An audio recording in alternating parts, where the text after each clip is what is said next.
Hi friends, welcome to VR cooking channel. ఈరోజు recipe వచ్చి తోటకూర ఫ్రైని ఎలా చేయాలో చూపిస్తున్నాను. చాలా సింపుల్గా చేసుకోవచ్చు, టేస్ట్ కూడా చాలా బాగుంటుంది.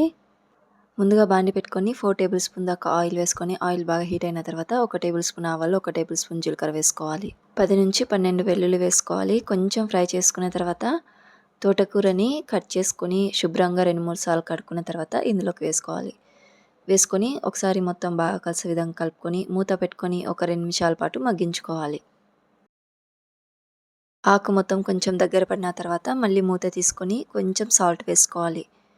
దీనికి కొంచెం సాల్ట్ వేసుకుంటే సరిపోతుంది. ఇలా సాల్ట్ వేసుకున్న తర్వాత ఒకసారి బాగా కలుపుకొని మళ్ళీ మూత పెట్టుకొని ఇంకొక 2 మినిట్స్ ఫ్రై చేసుకోవాలి. తర్వాత చిటికెడంత పసుపు వేసుకోవాలి. 2 టేబుల్ స్పూన్ దాకా కారం వేసుకోవాలి.